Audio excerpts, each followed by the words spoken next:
My dear brothers and sisters in Islam, this life is so short, you know. And some of us, we've all got our priorities mixed up at times, where we are so focused in regard to this world that we forget about the eternal hereafter. A life of infinity versus a temporary short life. According to the words of the Prophet ﷺ, a life that is between 60 to 70 years. Allahu Akbar. 60 to 70 years. Let me give you a basic calculation to show how futile this worldly life is. Hypothetically, let's take an individual who has been blessed by Allah subhanahu wa ta'ala with 60 years of life. Alright? 60 years of life. Follow this calculation with me. 60 years of life, hypothetically.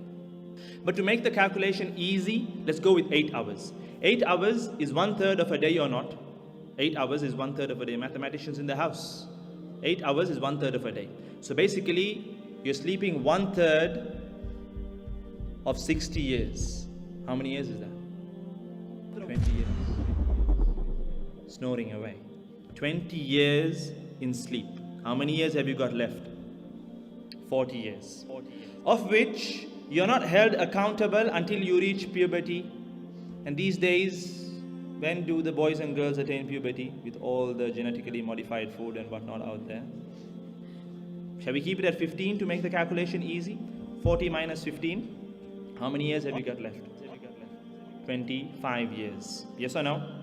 25 years. Breakfast, lunch, dinner, brunch, supper, your coffee outings and whatnot. How many years shall we minus? 5 years. How many years have you got left?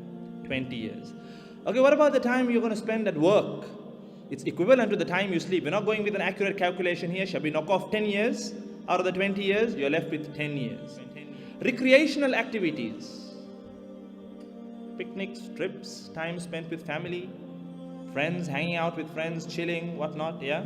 Shall we knock off another 5 years? How many years are you left with? 5. A loose, rough calculation.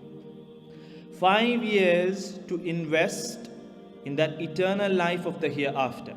5 years to do as many good deeds as possible. 5 years to strive for excellence. 5 years to leave behind a legacy that resonates of goodness, just as how the Sahaba Ridwanullahi ta'ala alayhim ajma'in left. Until today we remember Umar al-Faruq radiyallahu an. Until today we remember Abu Bakr as-Siddiq radiyallahu an. Until today we remember Khalid ibn al-Walid radiyallahu an. Until today we remember Fatima radiyallahu anha, Aisha radiyallahu anha, Khadija radiyallahu anha. We all need to think about our legacies. Many of us, we don't even think about our legacies, you know that? We're all going to leave behind legacies. Whether you like it or not, you're going to leave behind a legacy. A legacy that will be remembered or forgotten. But it is upon you to work towards it. And you have just got 5 years based on this rough calculation. And that is if you are blessed with 60 years of life. What if it has been decreed? I mean, you don't know your timeline. All of our timelines are only accessible by Allah subhanahu wa ta'ala. What if your timeline is just 30 years? What if your timeline is 40, 50, and not 60? Allahu Akbar. So don't you think that we need to quit wasting time and work hard? We need to strive hard. জানি না কত সুন্দর তুমি আল্লাহ, জানি না কত সুন্দর তুমি আল্লাহ।